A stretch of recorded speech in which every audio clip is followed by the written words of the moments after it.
रणनीति 16। शत्रु के केंद्र पर प्रहार करो। दोस्तों, इतिहास हमें एक गहरी सीख देता है। हर साम्राज्य, हर सेना, हर संगठन और यहां तक कि हर इंसान की शक्ति का एक केंद्र होता है। यही उनका सेंटर ऑफ ग्रेविटी है, उनकी असली ताकत, उनकी धड़कन, उनका वह आधार जिस पर सब कुछ टिका होता है।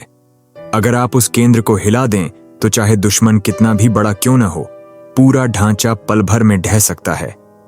रणनीति का सार: जब हम किसी ताकतवर प्रतिद्वंद्वी के सामने खड़े होते हैं तो अक्सर हमारी प्रवृत्ति होती है कि हम हर जगह से हमला करें, लेकिन यह ऊर्जा की बर्बादी है।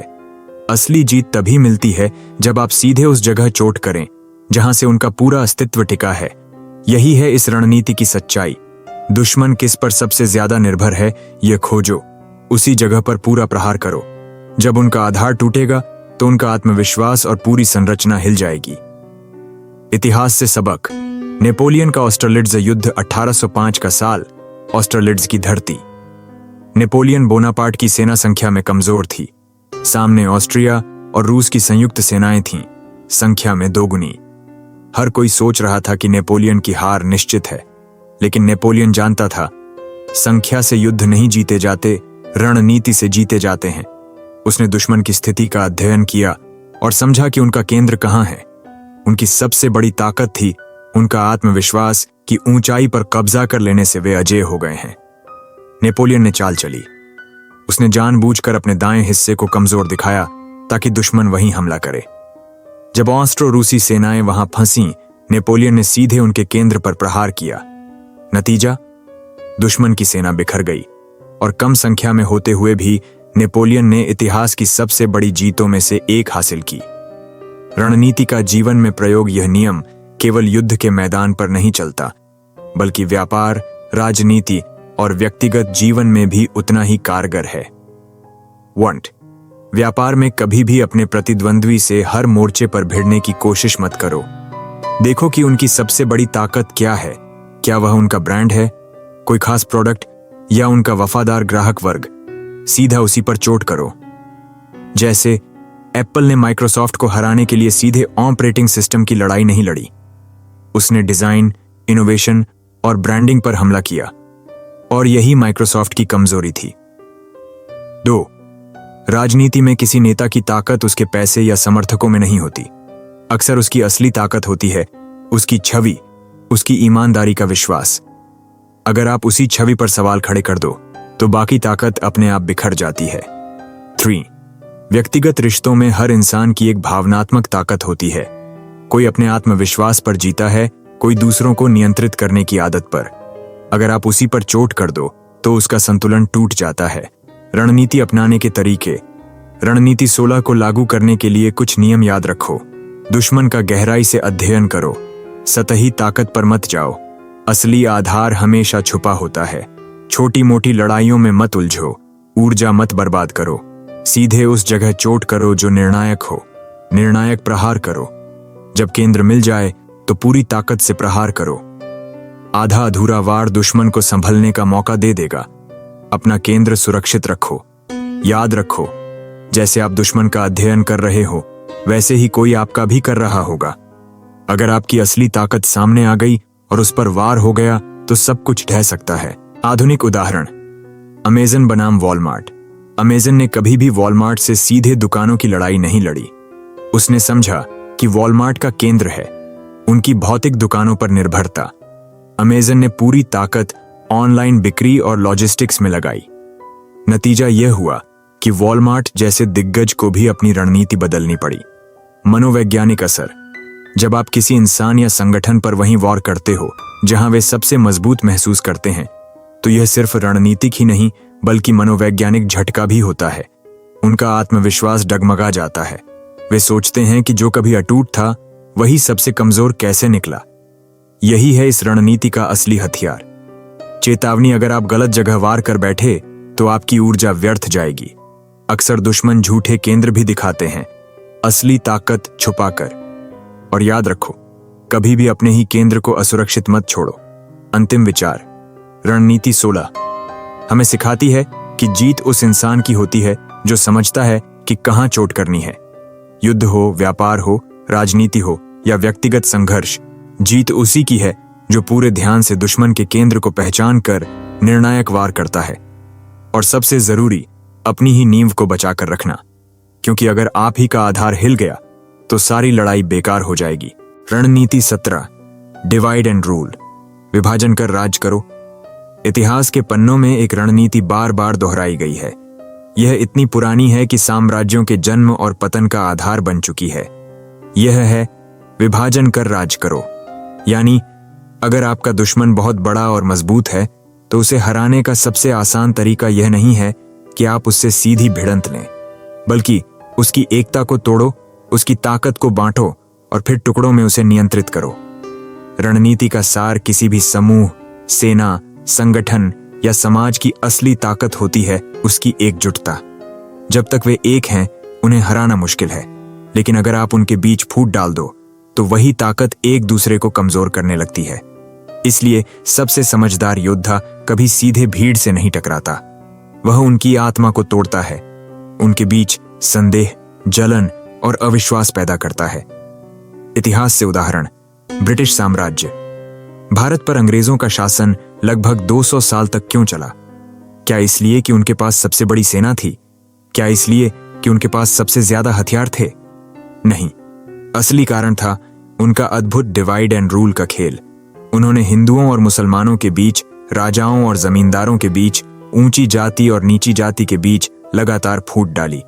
जब जब भारत ने एकजुट होकर लड़ाई लड़ी, अंग्रेज डगमगाए, लेकिन जब जब आपस में विभाजन हुआ, अंग्रेज और मजबूत बने।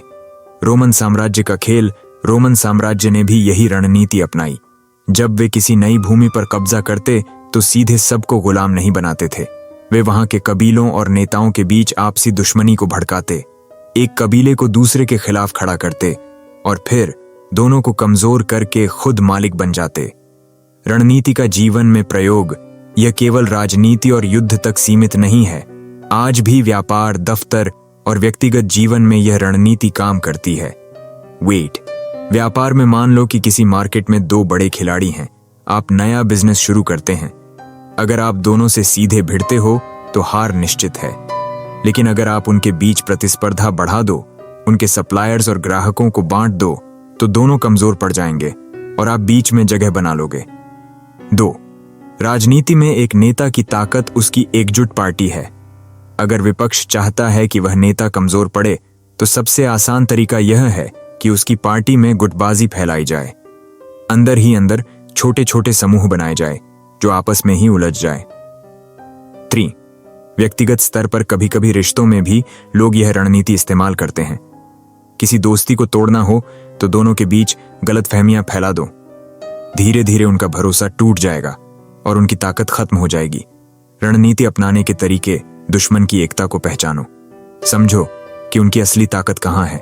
उनका भाईचारा, उनका भरोसा, उनकी साझा विचारधारा। कमजोरी खोजो।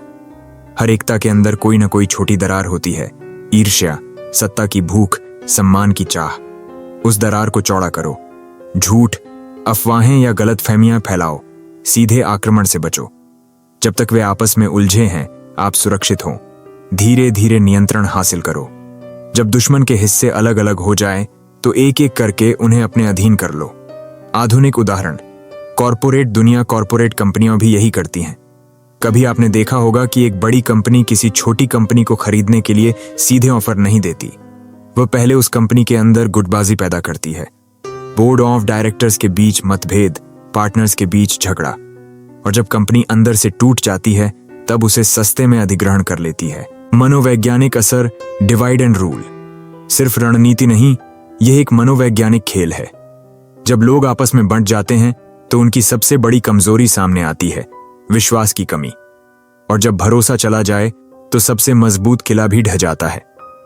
चेतावनी, अगर आप बहुत ज्यादा फूट डालने की कोशिश करोगे तो दुश्मन को शक हो जाएगा और वे और मजबूत होकर एकजुट हो सकते हैं। कभी भी यह रणनीति अपने करीबी सहयोगियों पर मत अपनाओ, वरना आप ही का आधार हिल जाएगा। अंतिम विचार, रणनीति 17 हमें सिखाती है कि हर बड़ी ताकत एकता पर आधारित होती है। अगर आप उस एकता को तोड़ दो तो दुश्मन चाहे कितना भी बड़ा क्यों ना हो, गिरना तय है। यही कारण है कि डिवाइड एंड रूल हमेशा से साम्राज्यों का पसंदीदा हथियार रहा है और आज भी है। रणनीति 18, अपने शत्रु को उलझाओ। एनमेश योर एनिमी। युद्ध सिर्फ तलवारों और बंदूकों से नहीं जीते जाते। कई बार सबसे घातक हथियार होता है उलझन। रणनीति 18 हमें सिखाती है कि अगर आप अपने शत्रु को सीधे नहीं हरा सकते तो उसे इतनी सारी लड़ाइयों, समस्याओं और उलझनों में फंसा दो कि वह अपनी असली ताकत कभी दिखा ही न पाए। रणनीति का सार, हर व्यक्ति या संस्था की ताकत सीमित होती है, चाहे वह सेना हो, संगठन हो या व्यक्ति। अगर वह अपनी ऊर्जा और संसाधन किसी एक लक्ष्य पर केंद्रित करे तो वह बेहद खतरनाक साबित हो सकता है। लेकिन अगर उसकी ऊर्जा अलग अलग दिशाओं में बढ़ जाए तो उसकी शक्ति बिखर जाती है। यही इस रणनीति का आधार है। दुश्मन को छोटे छोटे मोर्चों पर उलझाए रखो ताकि वह असली युद्ध लड़ ही न पाए। इतिहास से उदाहरण, नेपोलियन बनाम रूस। 1812 में नेपोलियन ने रूस पर चढ़ाई की। रूसियों ने सीधा मोर्चा नहीं लिया, बल्कि वे पीछे हटते रहे, खेत जलाते गए, गांव खाली करते गए। नेपोलियन की सेना हर मोड़ पर छोटी छोटी परेशानियों में फंसती रही। खाने की कमी, ठंड का कहर, लंबी यात्रा की थकान।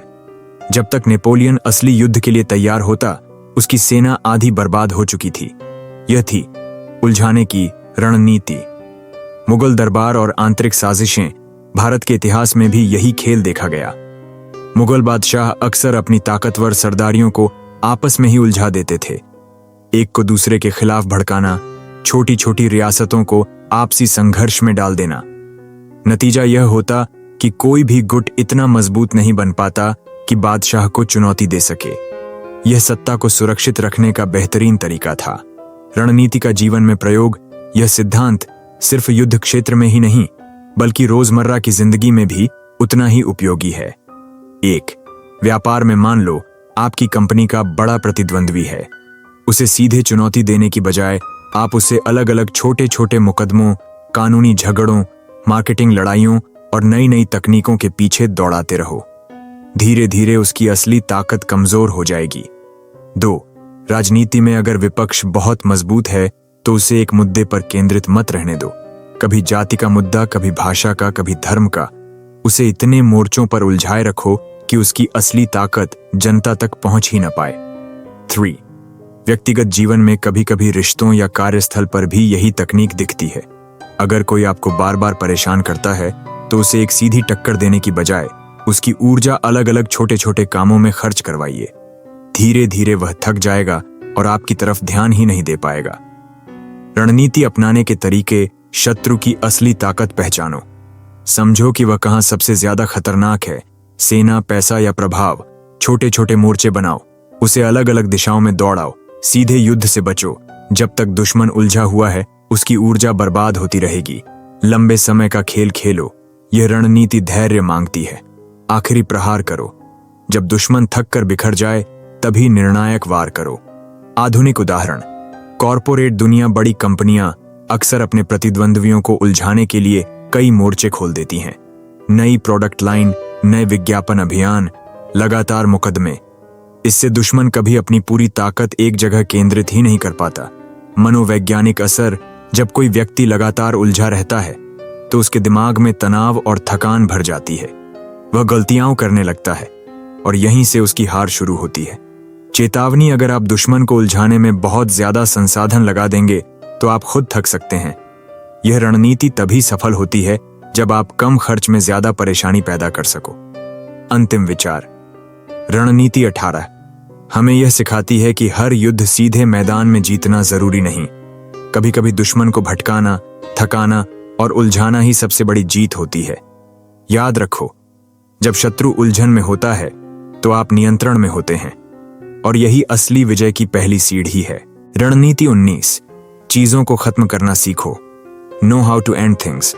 किसी भी युद्ध में जीतना उतना कठिन नहीं होता जितना कठिन होता है उसे सही तरीके से खत्म करना। बहुत से सेनापति लड़ाई तो जीत जाते हैं, परंतु उस जीत को टिकाऊ विजय में बदलना नहीं जानते। नतीजा ये होता है कि दुश्मन फिर से उठ खड़ा होता है और युद्ध अंतहीन चलता रहता है।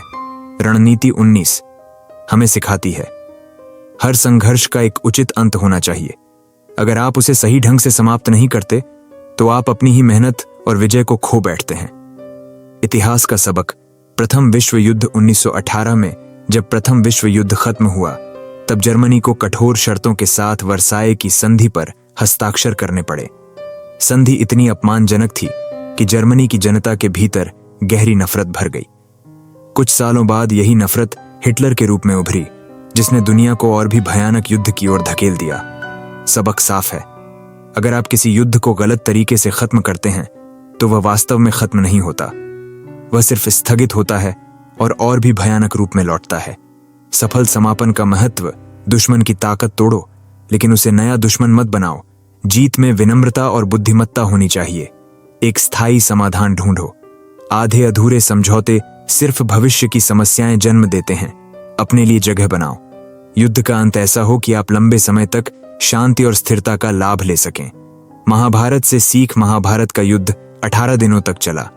कौरवों का अंत हुआ, लेकिन पांडवों ने युद्ध के बाद शासन करना आसान नहीं पाया। उनके दिलों में अपराध बोध और दुख बना रहा।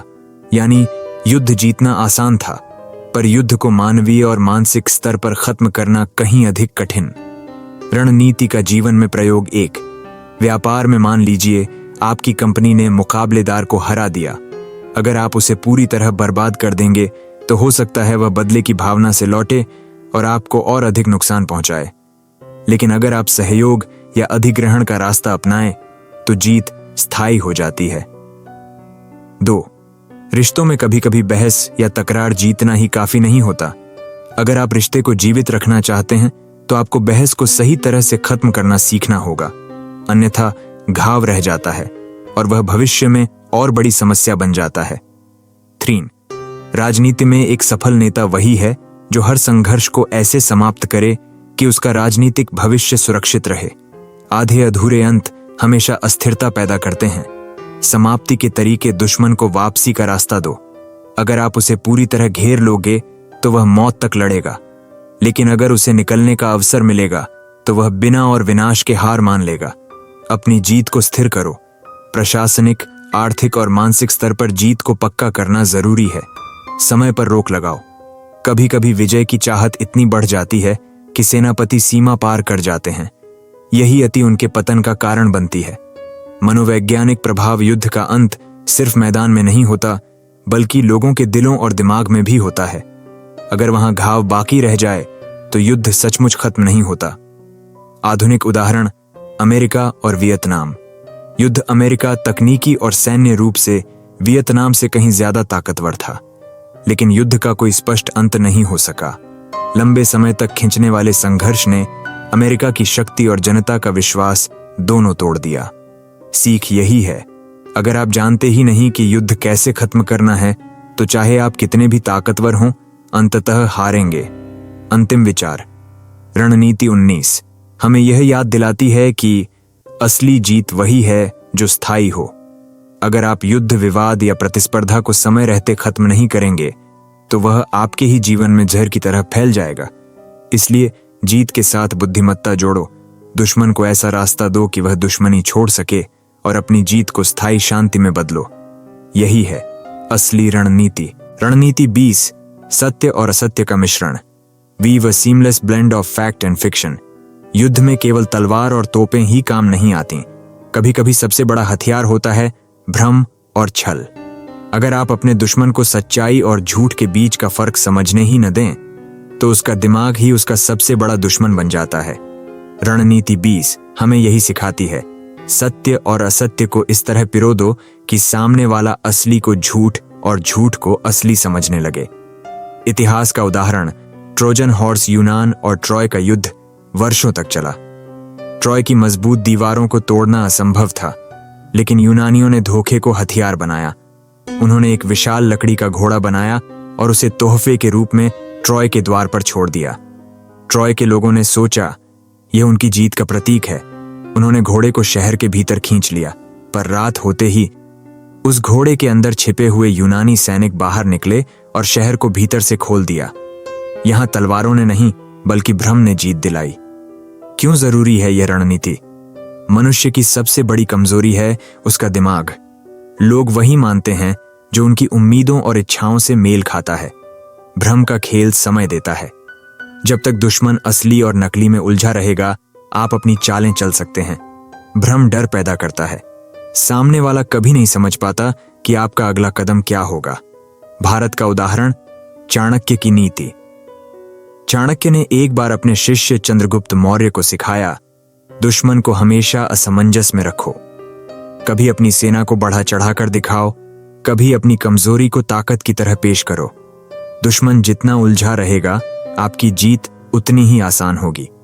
आधुनिक दौर में प्रयोग। 1. व्यापार। कई कंपनियां अपने प्रोजेक्ट्स या रिसर्च को बढ़ा चढ़ाकर प्रस्तुत करती हैं। प्रतिद्वंद्वी सोचते रहते हैं कि वे पीछे छूट रहे हैं। इस डर में वे गलत फैसले ले बैठते हैं। असली ताकत यह नहीं कि आप क्या कर रहे हैं, बल्कि यह है कि दूसरे लोग सोचें कि आप क्या कर रहे हैं। 2. राजनीति। राजनीति में कई बार अफवाहें और भ्रम असली हथियार बन जाते हैं। लोगों का ध्यान वास्तविक मुद्दों से हटाकर किसी और ओर कर दिया जाता है। जो कहानी सही लगती है, वही जनता सच मान लेती है। 3. व्यक्तिगत जीवन। कभी कभी हमें रिश्तों या करियर में अपनी असली योजनाएं छिपानी पड़ती हैं। अगर आप सब कुछ खुलकर बता देंगे तो लोग आपके खिलाफ तैयारी कर लेंगे, लेकिन अगर आप आधा सच और आधा झूठ पेश करेंगे तो वे कभी आपके इरादे नहीं समझ पाएंगे। रणनीति के सिद्धांत। आधा सच बोलो। आधा सच और आधा झूठ, यही सबसे खतरनाक मिश्रण है। दुश्मन की इच्छाओं का फायदा उठाओ। लोग वहीं जल्दी मानते हैं जो वे सुनना चाहते हैं। दृश्य भ्रम पैदा करो। कभी अपनी ताकत को छिपाओ, कभी बढ़ा चढ़ाकर दिखाओ। मनोवैज्ञानिक युद्ध भ्रम केवल युद्ध क्षेत्र में नहीं, बल्कि इंसानी मन में खेला जाने वाला खेल है। जब दुश्मन को यह यकीन नहीं रहेगा कि कौन सी जानकारी सही है, तो उसकी ऊर्जा और ध्यान बर्बाद हो जाएगा। वह अपनी ही सोच में कैद हो जाएगा। यही है असली विजय। आधुनिक उदाहरण, शीत युद्ध। शीत युद्ध के दौरान अमेरिका और सोवियत संघ दोनों ही एक दूसरे को भ्रम में रखते थे। कभी मिसाइल की गिनती बढ़ा चढ़ाकर दिखाते, कभी नई तकनीक की अफवाह फैलाते। असल में कई बार उनके पास वह शक्ति होती ही नहीं थी, लेकिन दुश्मन डर के मारे कदम पीछे खींच लेता। अंतिम विचार, रणनीति 20 हमें यह सिखाती है कि भ्रम भी एक हथियार है। तलवारें दुश्मन के शरीर को काटती हैं, लेकिन भ्रम उसके दिमाग को तोड़ देता है। इसलिए सच और झूठ को इस तरह मिलाओ कि सामने वाला अंतर न कर पाए। अपने इरादों को हमेशा रहस्य में रखो और याद रखो, जिसने भ्रम पर काबू पा लिया वही युद्ध पर काबू पा लेता है। रणनीति 21 दूसरों के हित का दिखावा, पर असल में अपना फायदा। कहानी से शुरुआत। कल्पना करो एक दरबार की। राजा सिंहासन पर बैठा है, उसके मंत्री उसे सलाह दे रहे हैं। एक मंत्री धीरे से कहता है, महाराज, यह किला जनता के लिए बहुत जरूरी है, हमें इसे दुश्मनों से बचाना चाहिए। राजा को लगता है कि मंत्री सच में जनता की भलाई सोच रहा है, लेकिन असलियत उस किले पर नियंत्रण का मतलब था मंत्री का निजी फायदा, क्योंकि उस इलाके से होकर व्यापार होता था और उसका परिवार व्यापार में जुड़ा था। उसने जनता का नाम लिया, राज्य की भलाई का नाम लिया, पर असल में वह खेल अपने लिए खेल रहा था। और यही है इस रणनीति का असली राज। दुनिया के सामने ऐसा दिखाओ कि तुम दूसरों के लिए काम कर रहे हो, लेकिन अंदर ही अंदर अपनी गोटियां जमाओ। असल मतलब इस रणनीति का अर्थ है, अपने स्वार्थ को कभी सीधे मत दिखाओ। हमेशा ऐसा प्रतीत हो कि तुम दूसरों की मदद कर रहे हो, ताकि लोग तुम्हारे कदमों को सही, पवित्र और महान समझें। असल जीत उसी की होती है जो अपने फायदे को दूसरों के हित में छिपा देता है। मनोवैज्ञानिक खेल, इंसान हमेशा दूसरों की भलाई करने वालों पर भरोसा करता है। हमें लगता है कि जो हमारे लिए सोच रहा है वही हमारा साथी है, लेकिन असली खिलाड़ी जानता है कि सहानुभूति सबसे बड़ा मुखौटा है। अगर तुम अपने मकसद को सीधे सामने रखोगे तो लोग तुमसे सतर्क हो जाएंगे, लेकिन अगर तुम वही मकसद दूसरों की भलाई में लपेट कर रख दोगे तो वही लोग तुम्हारा रास्ता आसान कर देंगे। इतिहास से उदाहरण, जूलियस सीजर ने हमेशा रोम की जनता के हित का दिखावा किया। उसने सुधार किए, रोटियां बांटी, खेल करवाए। जनता को लगा कि वह उनका आदमी है, लेकिन असलियत यह थी कि इन सब के पीछे उसका मकसद था अपनी सत्ता को मजबूत करना। ब्रिटिश साम्राज्य जब अंग्रेज भारत आए तो उन्होंने कहा, हम व्यापार करने आए हैं, भारत की समृद्धि बढ़ाने आए हैं। उन्होंने अपने कदम साझेदारी के नाम पर रखे। लेकिन धीरे धीरे पूरा उपमहाद्वीप उनके नियंत्रण में चला गया, यानी जनता की भलाई का मुखौटा। पर असल खेल था अपना राज फैलाना। महाभारत का शांति प्रस्ताव युद्ध से पहले दुर्योधन कहता रहा, मैं समझौता करना चाहता हूं, पांडवों की भलाई चाहता हूं। लेकिन असल में वह सिर्फ समय खींच रहा था ताकि अपनी सेना मजबूत कर सके। आज के जीवन में प्रयोग बिजनेस में बड़ी कंपनियां अपने प्रोडक्ट्स को हमेशा समाज की मदद के नाम पर बेचती हैं। वे कहती हैं हम लोगों की जिंदगी आसान बना रहे हैं, लेकिन असल में वे अपने लाभ और बाजार पर कब्जे के लिए खेल रही होती हैं। ऑफिस पॉलिटिक्स में कोई सहकर्मी कहेगा मैं तुम्हारी मदद के लिए यह काम ले लेता हूं, पर असल में वह अपने बॉस के सामने विश्वसनीय बनने की कोशिश कर रहा होता है। रिश्तों में कभी कभी कोई इंसान तुम्हारी चिंता जताकर तुम्हारी कमजोरियों को जानने की कोशिश करता है, ताकि समय आने पर वह उन्हीं कमजोरियों से फायदा उठा सके। इसे अपनी जिंदगी में कैसे अपनाएं? 3 स्टेप्स। अपने मकसद को छिपाओ, कभी भी अपने असली फायदे को सीधे मत दिखाओ, उसे साझा भलाई या समूह के लाभ के रूप में पेश करो। सहानुभूति का मुखौटा पहनाओ, दूसरों को लगे कि तुम उनके लिए सोच रहे हो, ताकि वे खुद तुम्हें रास्ता देने लगें। धीरे धीरे आगे बढ़ो, जब तक लोग समझेंगे तुम अपने मकसद तक पहुंच चुके होगे। सावधानियां, इस रणनीति को जरूरत से ज्यादा मत खेलो, वरना लोग तुम्हारे असली इरादे समझ जाएंगे। सहानुभूति का मुखौटा तभी काम करता है जब उसमें थोड़ा सा सच भी छिपा हो। निष्कर्ष, रणनीति 21 हमें यह सिखाती है कि दुनिया सीधे स्वार्थ को बर्दाश्त नहीं करती, लेकिन अगर वही स्वार्थ दूसरों की भलाई में छिपा हो तो लोग तुम्हारे दुश्मन नहीं बल्कि साथी बन जाते हैं। इसलिए चाहे राजनीति हो, रिश्ते हों या करियर, हमेशा अपने असली मकसद को एक नेक चेहरा देकर पेश करो, क्योंकि याद रखो लोग वही मानते हैं जो दिखता है, न कि जो छिपा होता है। रणनीति 22 अंत जानना, एग्जिट स्ट्रैटेजी। प्रस्तावना, हर युद्ध, हर संघर्ष, हर लड़ाई की एक शुरुआत होती है, एक मध्य होता है और सबसे महत्वपूर्ण एक अंत। लेकिन सच्चाई यह है कि बहुत से लोग लड़ाई शुरू करना जानते हैं, पर बहुत कम लोग जानते हैं कि उसे समझदारी से खत्म कैसे किया जाए। रणनीति 22 हमें सिखाती है एग्जिट स्ट्रैटेजी का महत्व। जीत सिर्फ दुश्मन को हराने से नहीं मिलती, असली जीत है यह जानना कि कब और कैसे रुकना है। अगर कोई साफ सुथरा अंत न हो तो महानतम जीत भी एक आपदा बन सकती है। प्राचीन सबक, सिकंदर महान, जब सिकंदर महान एशिया में आगे बढ़ा तो ऐसा लगता था मानो उसे कोई रोक नहीं सकता। उसकी सेना ने फारसियों को कुचल दिया, रेगिस्तानों को पार किया और भारत तक पहुंच गई। लेकिन सिकंदर के पास कभी भी कोई एग्जिट स्ट्रैटेजी नहीं थी। जितना आगे वह बढ़ता गया उतना ही उसकी सेना थकने लगी। सिपाही घर से दूर, निराश और थके हुए थे। फिर भी सिकंदर अपनी महत्वाकांक्षा में डूबा रहा। नतीजा यह हुआ कि उसकी सेना ने विद्रोह कर दिया और सिकंदर की मौत के बाद उसका साम्राज्य बिखर गया। सबक, बिना एग्जिट के जीत हमेशा अस्थायी होती है।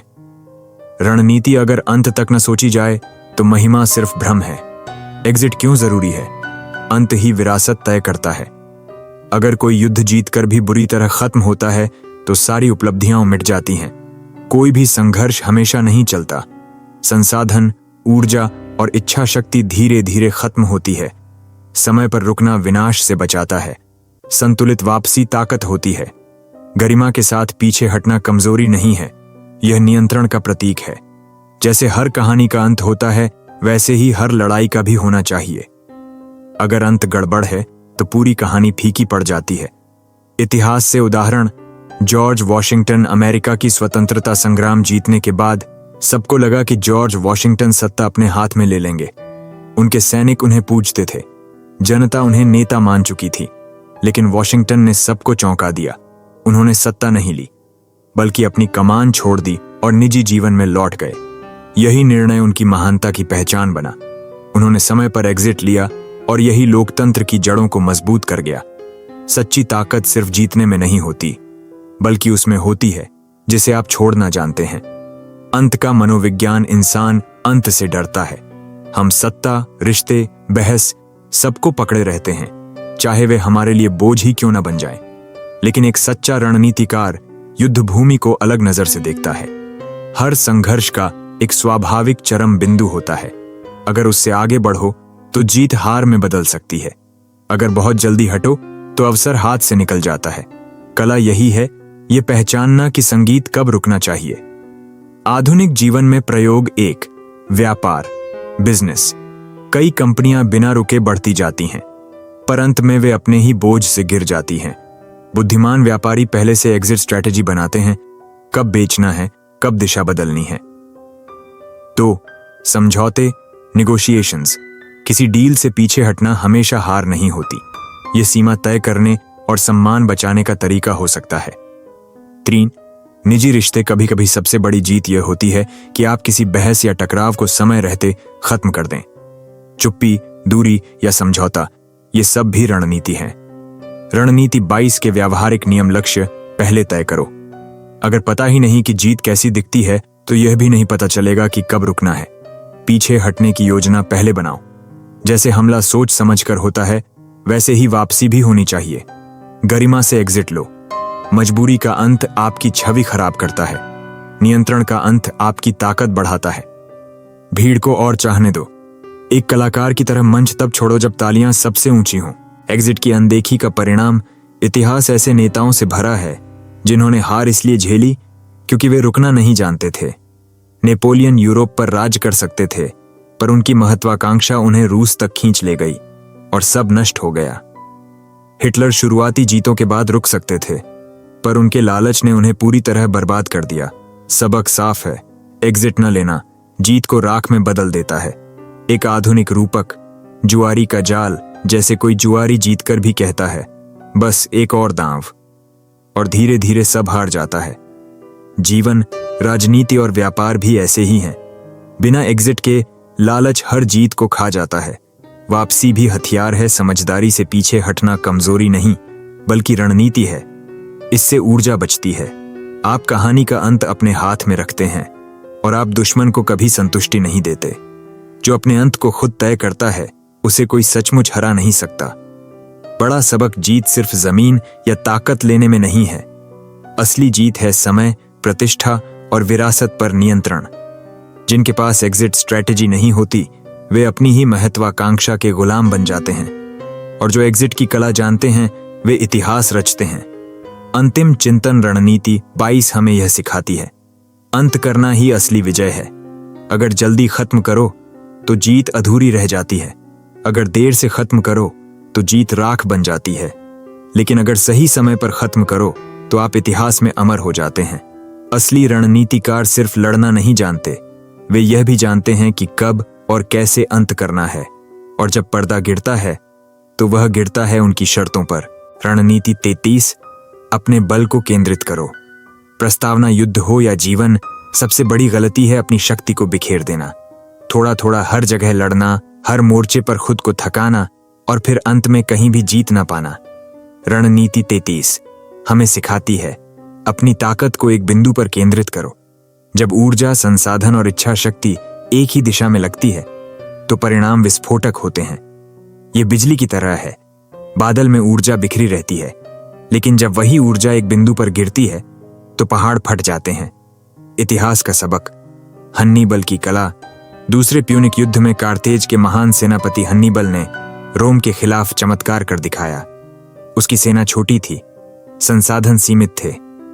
रोम की सेनाएं बहुत बड़ी और शक्तिशाली थीं, पर हन्नीबल ने अपनी पूरी शक्ति रोम की एक एक कमजोरी पर केंद्रित कर दी। कभी उसने अल्प्स पार करके अचानक हमला किया, कभी उसने रोम की सेनाओं को संकरी घाटियों में फंसा दिया, और हर बार उसने दुश्मन के सबसे कमजोर हिस्से पर अपना सबसे मजबूत वार किया। नतीजा यह हुआ कि हन्नीबल की छोटी सेना ने कई गुना बड़े रोमन बल को मात दी। सबक। बिखरी हुई शक्ति सिर्फ दिखावा है, केंद्रित शक्ति असली जीत है। क्यों जरूरी है केंद्रित शक्ति? ऊर्जा सीमित है। चाहे इंसान हो या सेना, किसी के पास असीमित ताकत नहीं होती। जो कुछ भी है उसे सही जगह इस्तेमाल करना जरूरी है। बिखराव हार लाता है। अगर आप हर समस्या, हर मोर्चे पर लड़ने लगो तो धीरे धीरे थक जाओगे और कहीं भी जीत नहीं मिलेगी। एक जगह प्रहार करो, दीवार टूटेगी। जैसे एक ही जगह बार बार हथौड़ा मारने से पत्थर टूट जाता है, वैसे ही जीवन में भी एक बिंदु पर फोकस करने से चमत्कार होता है। मनोविज्ञान का पहलू, मनुष्य का दिमाग भी युद्ध भूमि जैसा है। अगर ध्यान हर जगह बंटा है, थोड़ा इधर थोड़ा उधर, तो कुछ बड़ा हासिल नहीं होगा। पर जब मन पूरी तरह एक ही लक्ष्य पर केंद्रित हो जाता है, तो साधारण इंसान भी असाधारण उपलब्धियां हासिल कर सकता है। यही कारण है कि ध्यान, मेडिटेशन और अनुशासन, डिसिप्लिन को योद्धा और साधु दोनों ने समान रूप से अपनाया। आधुनिक उदाहरण, व्यावसायिक दुनिया, स्टीव जॉब्स और एप्पल। 1997 में जब स्टीव जॉब्स वापस एप्पल आए, कंपनी ढह रही थी। प्रोडक्ट्स बिखरे हुए थे, कंप्यूटर, कैमरा, प्रिंटर, हजारों चीजें। जॉब्स ने सारे प्रोजेक्ट्स काट दिए और सिर्फ कुछ चुनिंदा प्रोडक्ट्स पर ध्यान केंद्रित किया, आईमैक, आईपॉड और बाद में आईफोन। नतीजा, एप्पल फिर से दुनिया की सबसे ताकतवर कंपनी बन गई। खेलों में फोकस, हर सफल खिलाड़ी अपनी पूरी ऊर्जा एक ही स्किल को बार बार निखारने में लगाता है। यही फोकस उसे बाकी सबसे अलग करता है। रणनीति 23 के व्यावहारिक नियम, सबसे अहम लक्ष्य चुनो। बहुत सारे मोर्चे खोलने की बजाय एक सबसे अहम लड़ाई चुनो। संसाधन इकट्ठा करो, अपनी सेना, समय, ऊर्जा और साधनों को बचाओ और सही मौके पर उन्हें एक जगह लगाओ। सबसे कमजोर बिंदु खोजो। हर दुश्मन, हर चुनौती में एक कमजोर हिस्सा होता है, उसी पर प्रहार करो। बिखरने से बचो, चाहे कितना भी आकर्षक क्यों न लगे। सब कुछ करने की कोशिश मत करो। केंद्रित शक्ति का जादू पानी बिखर कर बहता है तो बस गीला करता है। वही पानी जब बांध में रोका जाए और टरबाइन पर छोड़ा जाए तो बिजली बनाता है। फर्क सिर्फ एक है, फोकस। अगर यह रणनीति न अपनाओ तो इतिहास गवाह है, जो नेता हर मोर्चे पर लड़ना चाहते थे वे हार गए। हिटलर ने सोवियत यूनियन और ब्रिटेन दोनों से एक साथ लड़ाई की, नतीजा हार और बर्बादी। नेपोलियन ने भी यूरोप पर जीतने के बाद रूस में अपनी सेना झोंक दी और सब गंवा दिया। सबक, बिखराव ताकत का दुश्मन है। निजी जीवन में प्रयोग, अगर आप पढ़ाई कर रहे हैं तो हर विषय में थोड़ी थोड़ी मेहनत करने से बेहतर है कि एक लक्ष्य जैसे परीक्षा या किसी स्किल पर पूरा ध्यान दो। अगर आप पैसा कमाना चाहते हो तो 100 जगह हाथ डालने की बजाय एक ही कारोबार या पेशे को महारत तक पहुंचाओ। रिश्तों में भी अगर आप हर जगह खुश करने की कोशिश करोगे तो थक जाओगे, लेकिन अगर सही लोगों पर ऊर्जा लगाओगे तो असली मजबूती पाओगे। अंतिम चिंतन, रणनीति 23 हमें यह सिखाती है, बिखरी हुई शक्ति रेत की तरह है, हथेली से फिसल जाती है। केंद्रित शक्ति तलवार की तरह है, दीवार काट देती है। सफलता उन्हीं की होती है जो जानते हैं कि अपनी ताकत कहां लगानी है। जीवन का रहस्य यह नहीं कि आप सब कुछ करो, बल्कि यह है कि आप एक चीज को इतना गहराई से करो कि दुनिया उसे नजरअंदाज न कर सके। रणनीति 24, मॉरल स्ट्रेटेजी, अपनी लड़ाई को न्याय संगत दिखाओ। प्रस्तावना, युद्ध सिर्फ तलवारों और गोलियों से नहीं जीता जाता। सच्चाई यह है कि सबसे बड़ी जीत होती है दिलों और दिमागों पर कब्जा। रणनीति 24 हमें यह सिखाती है कि अगर लोग मान लें कि आपकी लड़ाई सही है, न्यायपूर्ण है, तो आधी जंग आप पहले ही जीत चुके हो। लेकिन अगर उन्हें लगे कि आप सिर्फ लालच, शक्ति या स्वार्थ के लिए लड़ रहे हो, तो आपकी सेना कमजोर पड़ जाएगी और अंततः आपका पतन तय है। यही है मॉरल स्ट्रैटेजी, अपनी लड़ाई को नैतिक और सही ठहराना। इतिहास का सबक, अब्राहम लिंकन की लड़ाई अमेरिका का सिविल वॉर सिर्फ राजनीतिक सत्ता की लड़ाई नहीं था। उत्तर और दक्षिण दोनों अपनी अपनी दलीलें रखते थे, लेकिन अब्राहम लिंकन ने इस युद्ध को एक नई दिशा दी। उन्होंने इसे गुलामी के खिलाफ नैतिक संघर्ष घोषित कर दिया। जब लड़ाई सिर्फ राज्यों के अधिकारों की बहस थी, लोग भंटे हुए थे, लेकिन जब लिंकन ने कहा कि यह लड़ाई इंसानियत और आजादी के लिए है, तो पूरी दुनिया ने उत्तर का समर्थन करना शुरू कर दिया। परिणाम, उत्तरी सेना को सिर्फ सैन्य ही नहीं, नैतिक बल भी मिला। यूरोप के देश दक्षिण की मदद करने से पीछे हट गए और इतिहास ने लिंकन को नायक बना दिया। क्यों जरूरी है? नैतिकता का आवरण, लोगों को कारण चाहिए। कोई सेना या जनता सिर्फ इसलिए नहीं लड़ती कि आप सत्ता चाहते हो, उन्हें यह विश्वास चाहिए कि यह लड़ाई उनके लिए, न्याय के लिए है। विरोधी कमजोर पड़ता है। जब आप अपनी लड़ाई को नैतिक बताते हो तो आपका दुश्मन जनता की नजरों में बुरा और क्रूर दिखने लगता है। लंबी लड़ाई आसान हो जाती है। नैतिकता की शक्ति सैनिकों को थकान से ऊपर उठाती है। वे बलिदान को पुण्य मानते हैं। मनोविज्ञान का पहलू, मनुष्य का दिल हमेशा सही और न्यायपूर्ण चीज के लिए धड़कता है, चाहे वह धार्मिक युद्ध हो, आजादी की लड़ाई हो या फिर किसी आंदोलन का संघर्ष, जब इंसान को लगता है कि उसका बलिदान सही मकसद के लिए है तो उसका साहस कई गुना बढ़ जाता है। लेकिन अगर उसे संदेह हो कि असल मकसद लालच है तो मनोबल गिरने लगता है। आधुनिक उदाहरण, राजनीति और व्यापार में महात्मा गांधी और आजादी की लड़ाई।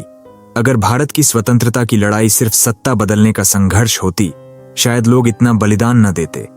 लेकिन गांधी जी ने इसे नैतिक संघर्ष बनाया, सत्याग्रह यानी सत्य की शक्ति। नतीजा यह हुआ कि यह सिर्फ राजनीतिक आंदोलन नहीं रहा, बल्कि पूरी दुनिया ने इसे न्याय संगत लड़ाई माना। बिजनेस और ब्रांड्स, आज की कॉरपोरेट दुनिया में भी कंपनियां अपनी मार्केटिंग में यही रणनीति अपनाती हैं। वे सिर्फ प्रोडक्ट नहीं बेचती, वे नैतिक कहानियां बेचती हैं। हम पर्यावरण बचा रहे हैं, हम समाज की भलाई कर रहे हैं, हम इंसानियत के लिए खड़े हैं। और लोग उन ब्रांड्स को सपोर्ट करते हैं जिनकी छवि नैतिक और सही लगती है। रणनीति 24 के व्यावहारिक नियम, अपनी लड़ाई को एक बड़े मकसद से जोड़ो, सिर्फ निजी फायदे के लिए मत लड़ो। जनता को दिखाओ कि यह संघर्ष उनके लिए है। दुश्मन को बुरा दिखाओ, विरोधी को क्रूर, अन्यायी और दमनकारी के रूप में पेश करो। प्रतीक और कहानियां गढ़ो, नारे, झंडे, आदर्श, ये सब लड़ाई को नैतिकता का चेहरा देते हैं। बलिदान को पवित्र बनाओ, सैनिकों और अनुयायियों को यह महसूस कराओ कि उनका संघर्ष एक महान उद्देश्य के लिए है। अगर यह रणनीति न अपनाओ तो इतिहास गवाह है, वियतनाम युद्ध में अमेरिका के पास सेना और हथियार सब था, लेकिन जनता को यह युद्ध न्यायपूर्ण नहीं लगा। परिणाम, अमेरिका को पीछे हटना पड़ा। क्रूसेड्स, धर्म युद्ध, अगर सिर्फ सत्ता और लालच के लिए माने जाते तो इतने लंबे समय तक न चलते। लेकिन जब उन्हें पवित्र युद्ध कहा गया तो हजारों लोग बिना सोच समझे शामिल हो गए। सबक, अगर लोग आपकी लड़ाई पर नैतिक संदेह करने लगें तो आपकी ताकत धीरे धीरे खत्म हो जाएगी। निजी जीवन में प्रयोग, अगर आप किसी बहस, रिश्ते या करियर की लड़ाई लड़ रहे हैं तो हमेशा यह दिखाओ कि आपकी लड़ाई सही कारणों के लिए है। ऑफिस में प्रमोशन की दौड़ में भी अगर लोग मान लें कि आप सिर्फ स्वार्थी हो तो विरोध बढ़ जाएगा। लेकिन अगर वे मान लें कि आप न्याय और मेहनत के हकदार हो तो समर्थन अपने आप मिलेगा। रिश्तों में भी अगर आप सही नैतिक आधार पर खड़े हो तो लोग आपके साथ खड़े रहते हैं। अंतिम चिंतन, रणनीति 24 हमें यह सिखाती है, लड़ाई चाहे तलवार की हो, शब्दों की हो या विचारों की, हमेशा उसे नैतिक जामा पहनाओ। जब लोग विश्वास करते हैं कि आप न्याय के लिए खड़े हैं तो वे आपके सबसे बड़े हथियार बन जाते हैं। याद रखो, युद्ध शक्ति से जीता जा सकता है, लेकिन साम्राज्य नैतिकता से बनाए जाते हैं। यही है रणनीति 24, मॉरल स्ट्रैटेजी। अपनी लड़ाई को न्याय संगत दिखाओ। रणनीति 25, occupy the moral high ground. नैतिक ऊंचाई पर कब्जा करो। प्रस्तावना युद्ध में जीत सिर्फ मैदान पर नहीं होती, कई बार असली जीत उस ऊंचाई पर निर्भर करती है जिसे लोग देख सकें, मान सकें और आदर करें। रणनीति 25 हमें बताती है कि अगर आप नैतिक ऊंचाई पर खड़े हो तो आपके दुश्मन चाहे कितने भी ताकतवर क्यों न हो, उनकी छवि कमजोर पड़ जाएगी। और अगर आप नीचे गिर गए तो लोग आपके इरादों, आपकी लड़ाई और आपके मकसद पर भरोसा करना बंद कर देंगे।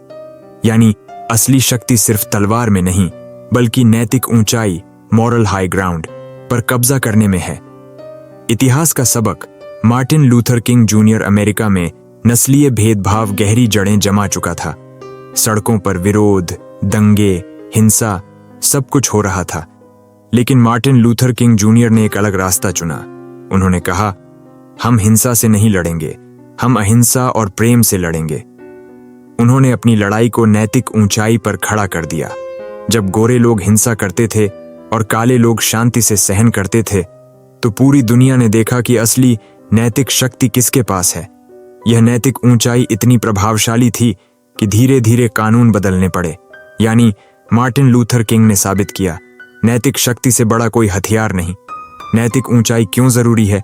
जनता का भरोसा जीतने के लिए। लोग हमेशा उसी के साथ खड़े होते हैं जिसे वे सही मानते हैं, दुश्मन को कमजोर दिखाने के लिए। अगर आप नैतिक ऊंचाई पर हो तो आपका विरोधी हर हाल में गलत नजर आता है। समय के साथ टिके रहने के लिए ताकत और डर कुछ समय के लिए काम करते हैं, लेकिन नैतिकता और न्याय लंबे समय तक कायम रहते हैं। मनोविज्ञान का पहलू मनुष्य की गहरी जरूरत है, खुद को सही साबित करना। लोग हमेशा अपनी लड़ाई को सही ठहराना चाहते हैं, लेकिन फर्क ये है कि जो सचमुच नैतिक ऊंचाई पर होता है उसका आत्मविश्वास अटूट हो जाता है, और जो गलत कारणों से लड़ता है उसे हर वक्त सफाई देनी पड़ती है। यही वजह है कि नैतिक ऊंचाई पर कब्जा करने वाला व्यक्ति दूसरों को अपने पीछे खींच लेता है। आधुनिक उदाहरण, बिजनेस और राजनीति। महात्मा गांधी जी ने ब्रिटिश साम्राज्य से लड़ाई सिर्फ सत्ता की लड़ाई नहीं बनाई। उन्होंने कहा, यह लड़ाई है सत्य और अहिंसा की, यह लड़ाई है जनता की आजादी की। नतीजा, पूरी दुनिया ने भारत के संघर्ष को न्याय संगत माना। कॉरपोरेट वर्ल्ड कंपनियां भी यही करती हैं। जब कोई कंपनी पर्यावरण बचाने का दावा करती है या समाज के उत्थान की बात करती है, वे खुद को नैतिक ऊंचाई पर खड़ा करती हैं ताकि लोग उन्हें सिर्फ बिजनेस नहीं बल्कि एक मिशन माने। रणनीति 25 के व्यावहारिक नियम हमेशा अपनी लड़ाई को सही कारणों से जोड़ो। चाहे पॉलिटिक्स हो, बिजनेस हो या व्यक्तिगत संघर्ष, लोगों को दिखाओ कि तुम्हारा मकसद न्यायपूर्ण है। कभी भी छोटेपन में मत गिरो। गालियां, झूठ, छल, ये सब नैतिक ऊंचाई छीन लेते हैं। दुश्मन को खुद गिरने दो। जब विरोधी गलत काम करता है तो जनता अपने आप तुलना करके तुम्हें ऊंचा मानने लगेगी। सकारात्मक भाषा और प्रतीकों का इस्तेमाल करो। नारे, प्रतीक, आदर्श, ये सब आपकी छवि को ऊंचाई पर ले जाते हैं। अगर नैतिक ऊंचाई खो दो तो इतिहास ऐसे नेताओं से भरा है जिन्होंने शुरुआत तो न्याय के नाम पर की, लेकिन लालच और सत्ता की भूख ने उनकी छवि मिटा दी, और जब जनता ने उन्हें अन्यायी मान लिया तो उनकी शक्ति धूल में मिल गई। उदाहरण के लिए रिचर्ड निक्सन, अमेरिका के राष्ट्रपति, उनके पास शक्ति थी, लेकिन वाटरगेट स्कैंडल ने उनकी नैतिक ऊंचाई छीन ली। नतीजा, उन्हें इस्तीफा देना पड़ा। निजी जीवन में, प्रयोग, रिश्तों में, अगर आप हमेशा सच्चाई और न्याय के साथ खड़े रहते हो तो लोग आप पर भरोसा करते हैं। करियर में, ऑफिस की राजनीति में भी, अगर आप ईमानदार और नैतिक छवि रखते हो तो लोग आपके विरोधी पर भरोसा करने से पहले 10 बार सोचेंगे। बिजनेस में, अगर लोग मान लें कि आपका मकसद सिर्फ पैसा नहीं बल्कि समाज की भलाई है तो आपकी ब्रांड वैल्यू कई गुना बढ़ जाएगी। अंतिम चिंतन, रणनीति 25 हमें याद दिलाती है, युद्ध का सबसे ऊंचा किला है नैतिकता। जो इस किले पर कब्जा कर लेता है उसकी जीत लगभग तय हो जाती है। याद रखो, दुश्मन की तलवारें टूट सकती हैं लेकिन नैतिक ऊंचाई कभी हारती नहीं। यही थी रणनीति 25, occupy the moral high ground. नैतिक ऊंचाई पर कब्जा करो। रणनीति 26, लक्ष्य छीन लो, डिनाई देम टारगेट्स। प्रस्तावना युद्ध का एक सबसे बड़ा नियम है। अगर दुश्मन को तुम्हारे ऊपर वार करने का अवसर ही न मिले तो उसकी पूरी ताकत बेकार हो जाएगी। रणनीति 26 हमें यही सिखाती है। अगर तुम खुद को दुश्मन के सामने एक आसान लक्ष्य बना दोगे तो हार लगभग तय है, लेकिन अगर तुम खुद को अदृश्य कर दो, पकड़ से बाहर कर दो, तो दुश्मन के हथियार उसी के हाथों में भारी बोझ बन जाते हैं। ये रणनीति सिर्फ युद्ध के मैदान में नहीं बल्कि जीवन के हर क्षेत्र में लागू होती है। बिजनेस, राजनीति, रिश्ते और यहां तक कि रोजमर्रा की टकराहटों में भी। इतिहास का सबक, माओ जेडोंग और गुरिल्ला युद्ध। चीन में 20वीं सदी की शुरुआत में माओ जेडोंग ने गुरिल्ला युद्ध की तकनीक अपनाई। उनके सैनिक कभी भी बड़े युद्ध के मैदान में स्थिर होकर नहीं लड़ते थे।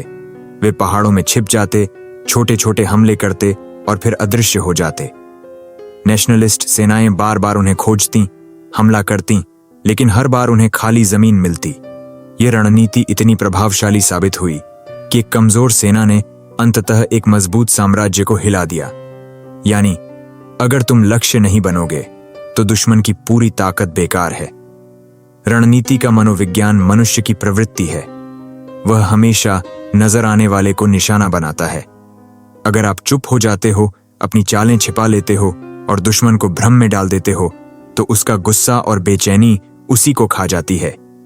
यही कारण है कि कई बार छिपना या लक्ष्य न देना ही सबसे बड़ा हथियार है। व्यावहारिक नियम, रूल्स ऑफ स्ट्रेटजी 26। कभी भी अनुमानित मत बनो। अगर आपकी चालें बार बार दोहराई जाती हैं तो दुश्मन आसानी से आपको पकड़ लेगा। दुश्मन को खाली दौड़ाओ, उसे हर बार उस जगह भेजो जहां आप पहले ही निकल चुके हों। जितनी ऊर्जा वो आपकी तलाश में लगाएगा उतनी ही जल्दी थक जाएगा। अपनी कमजोरी छुपाओ। अगर आप सामने आओगे तो दुश्मन आपकी कमजोरियों पर हमला करेगा, लेकिन अगर आप छिपे रहोगे तो वह अंदाजे में ही उलझा रहेगा। धोखा और भ्रम का इस्तेमाल करो। कभी कभी नकली लक्ष्य पेश करो ताकि दुश्मन गलत दिशा में भागे और थक जाए।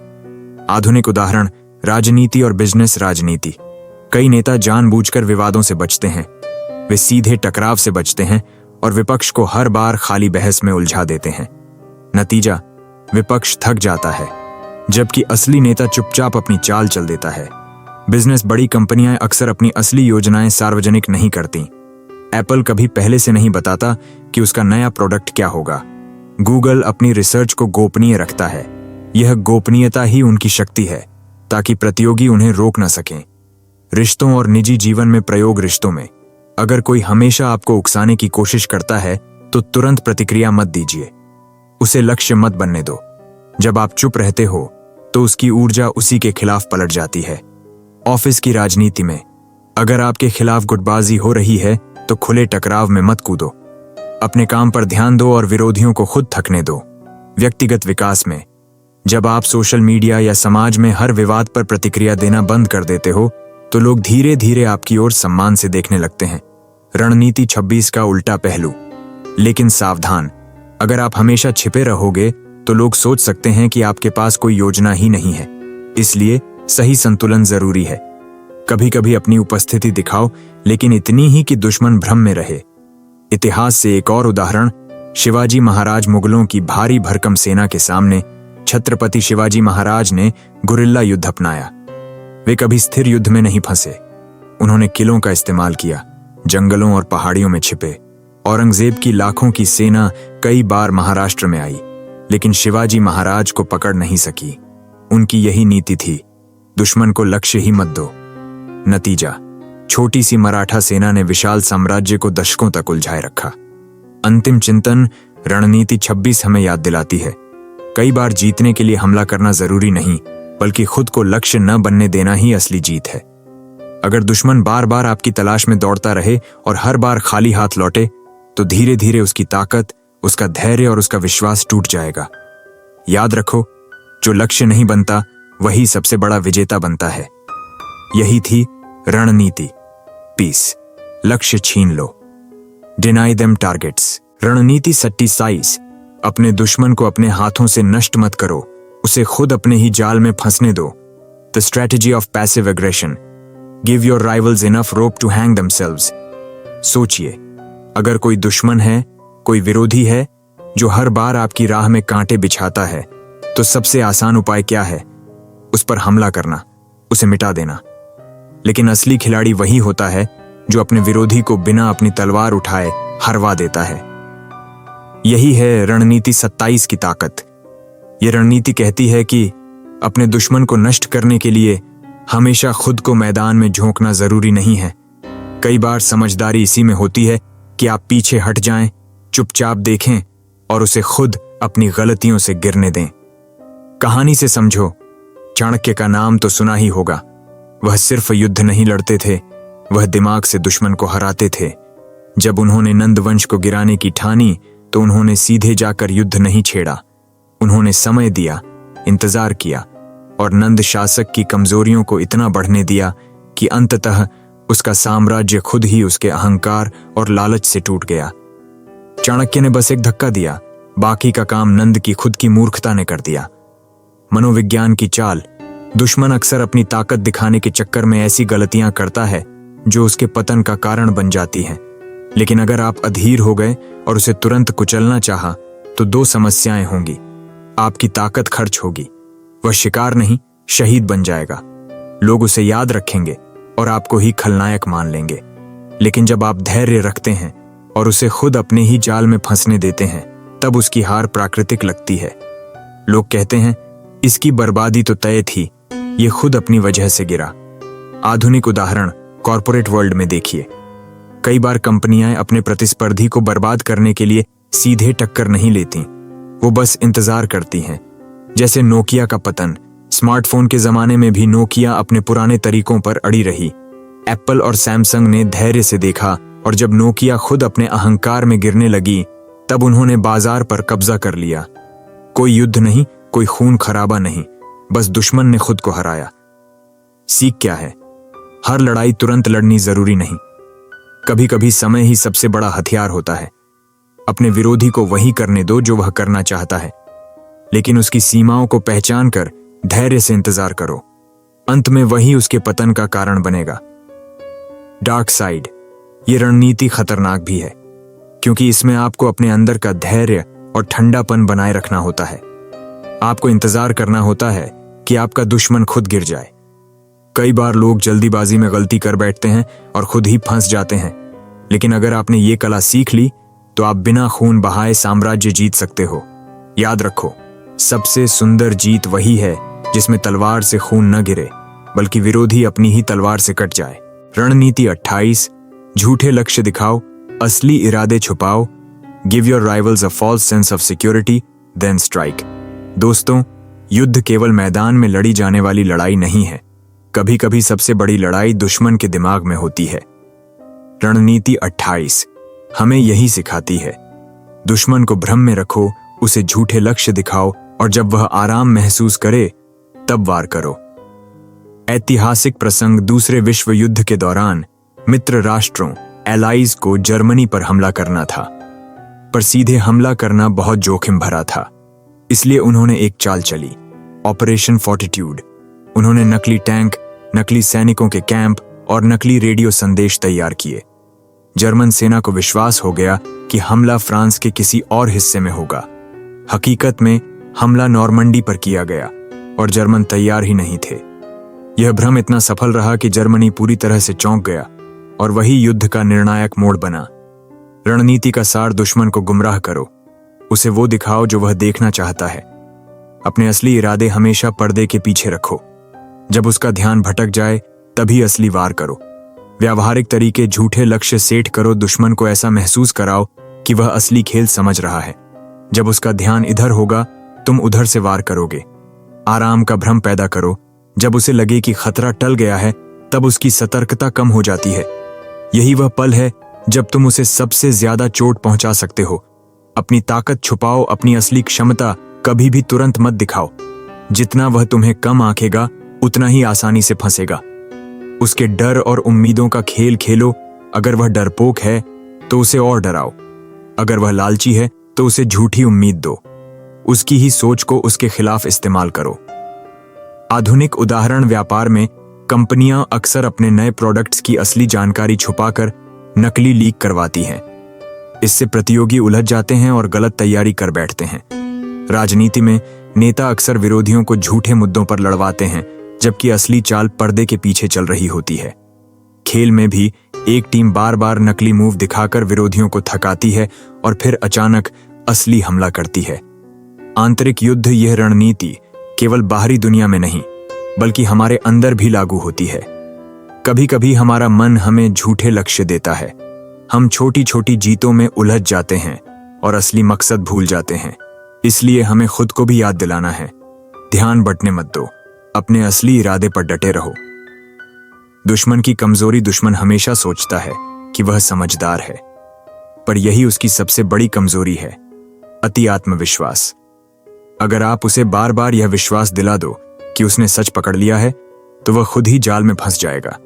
निष्कर्ष, रणनीति 28 हमें सिखाती है कि सबसे खतरनाक वार वही है जो दुश्मन को दिखता ही नहीं। याद रखो, युद्ध हो या जीवन, हर चीज सीधे ताकत से नहीं जीती जाती। कभी कभी सबसे बड़ा हथियार है धोखा और भ्रम। दुश्मन को वही दिखाओ जो वह देखना चाहता है, और जब उसकी आंखें बंद हों तब जीत तुम्हारी होगी। यह थी रणनीति 28, झूठे लक्ष्य दिखाओ, असली इरादे छुपाओ। अगली रणनीति में हम देखेंगे कि कैसे दुश्मन की ताकत को उसके खिलाफ इस्तेमाल किया जा सकता है। रणनीति 29, अपने दुश्मन को जानो, उसकी सोच, उसकी चालें, उसका मनोविज्ञान।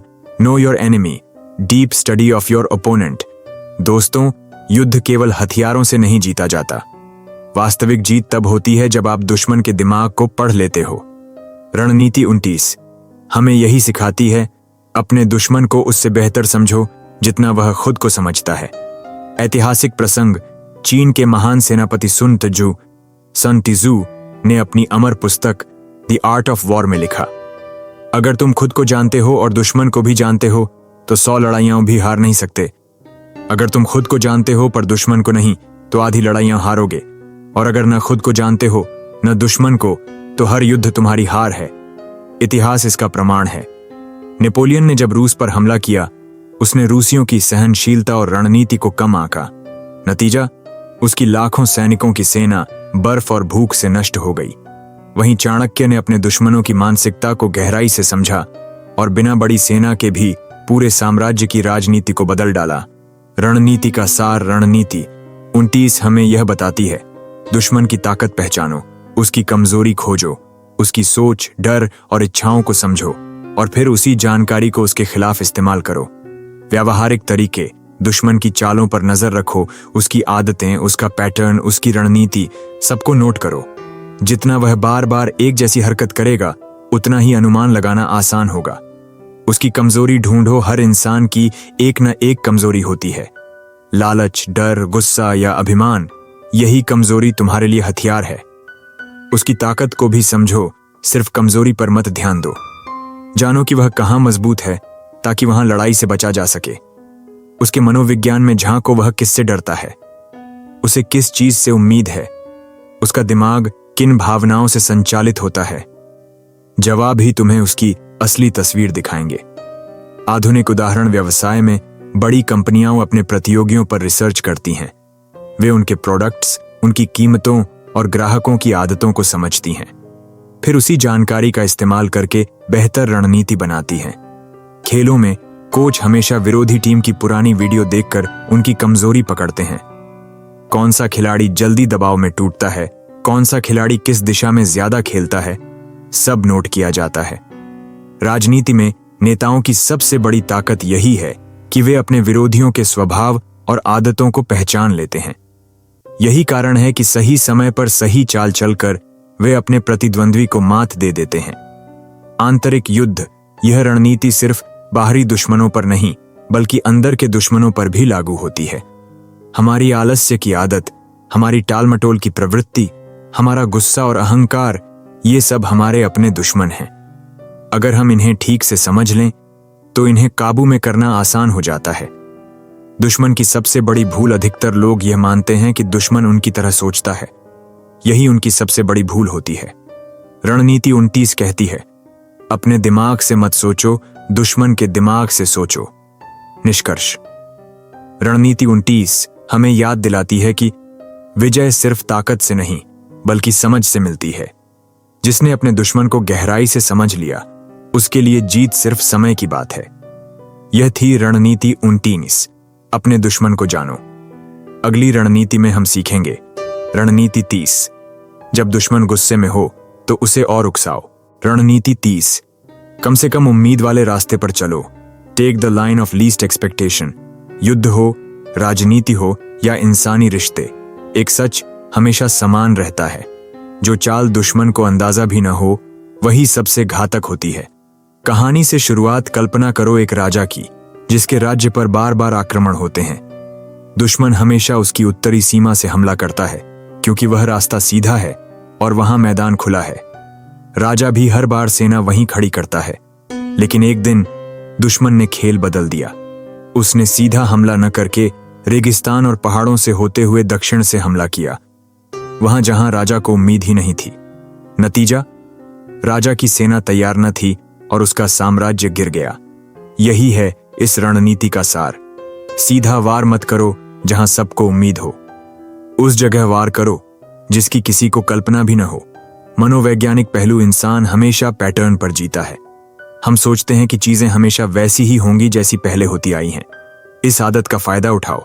जब तुम्हारा प्रतिद्वंदी सोच रहा हो कि तुम ए करोगे, तभी जेड कर दो। यही लीस्ट एक्सपेक्टेशन है। असल युद्ध में उदाहरण हैनिबल का आल्प्स से आना। रोमियो को लगा कि कोई भी सेना बर्फीले आल्प्स पार नहीं कर सकती, लेकिन हैनिबल ने यहीं से आकर ऐसा झटका दिया कि रोमियो के पैरों तले जमीन खिसक गई। मंगोल योद्धा चंगेज खान के मंगोल कभी सीधी लड़ाई नहीं करते थे। वे अचानक प्रकट होकर हमला करते और फिर गायब हो जाते। दुश्मन को समझ ही नहीं आता कि वो आए किधर से थे और जाएंगे किधर।